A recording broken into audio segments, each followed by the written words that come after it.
a genocide happening. There's an impending state collapse of a huge country. There seems to be good strategic reasons for not letting Sudan slip into the abyss or explode in the way that it's about to. And yet we can't even get money for life-saving assistance. And I really feel that the people of Sudan, the worst has happened to them. And sometimes it feels like they have very few friends. It is heartbreaking. Now, Emmanuel, there have been several rounds of peace talks, as we mentioned. Many were facilitated by the United States, but it does not appear that we are any closer to a resolution in Sudan. Why is that? Well, it's because both sides, frankly, don't feel that there's any real diplomatic pressure to end the fighting. They aren't facing any meaningful consequences so far. And, we've only seen countries seem to really wake up to the scale of the abuses in recent weeks and months. And even then, without any real repercussions proposed against those that are responsible for these crimes. The RSF seems to have the upper hand at the moment, according to some analysis, and have backing from outside actors to extent too, but there's disagreement within the international community on whether the RSF should be seen as a legitimate actor, given their history evolving from various militias and their actions during this war. And this stalemate is really frustrating the Sudanese people who are trapped in this crisis. Just briefly, Emmanuel, what has struck you the most during your reporting this year? Just how quickly and spectacularly this country has unraveled. It's just tragic, going from the revolution in 2019, which toppled this long-time dictator and led to this, wellspring of hope. Mm-hmm. And for it to come from that to this is really devastating for millions of people. That's NPR's Emmanuel Akinwotu in Lagos, Nigeria. Thank you, Emmanuel. Thank you. It's 6:52. Marketplace Morning Report is coming up next, and later on Morning Edition, Secretary of State Antony Blinken and several other top officials traveled to Mexico to speak with leaders there about the surge of migrants along the U.S. southern border. We'll have more on that next hour right here on WNYC. 50 with clouds and rain out there. Flood warnings parts of the air are still under flood warnings. Again, rain and clouds today to early afternoon and a high of 52.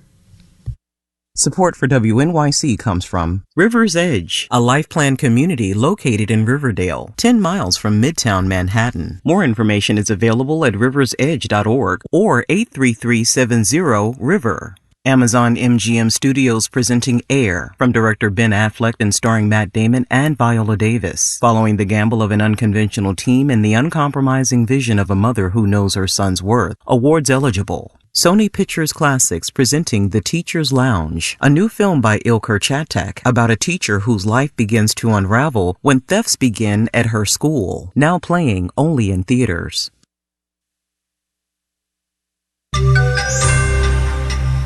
Apple Watch sales stopped just before Christmas because of a patent dispute. Will resume for now. Marketplace Morning Report is supported by Betterment, the automated investing platform that helps make it easy to be invested for the long term. Learn more at Betterment.com. Investing involves risk.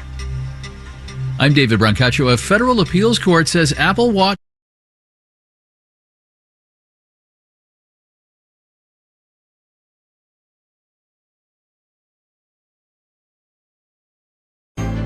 Sunday is the last day to support WNYC in 2023. Donations from listeners are the foundation that keeps WNYC here for you. Make your year-end donation today at WNYC.org. Thanks. Oxygen levels.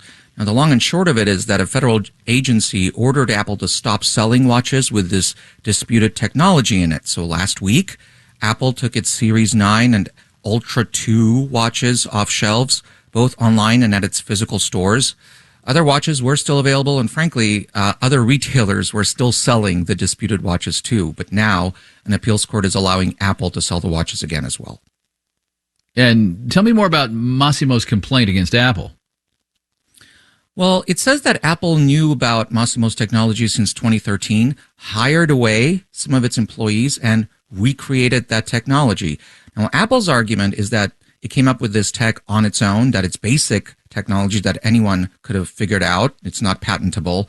Apple has made the same argument in another patent dispute over EKG monitoring. This latest dispute went to a jury. The jury deadlocked, and now it's up to a federal appeals court in Washington, D.C. to sort this out, David. All right, Nova, thank you. Markets. S&P futures are little change. Dow futures are down 0.2%. NASDAQ futures the other way, up 0.2%. And here's some other fresh numbers concerning social media firms and profits from targeting the kids market.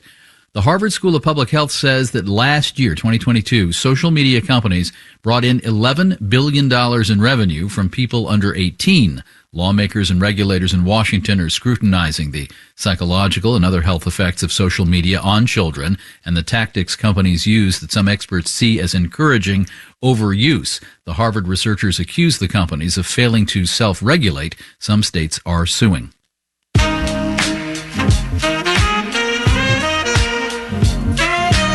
Marketplace Morning Report is supported by Paychex, where HR, insurance, benefits, and payroll integrate into one platform. Whether 2 or 2,000 employees, Paychex can help make HR simple for businesses and employees.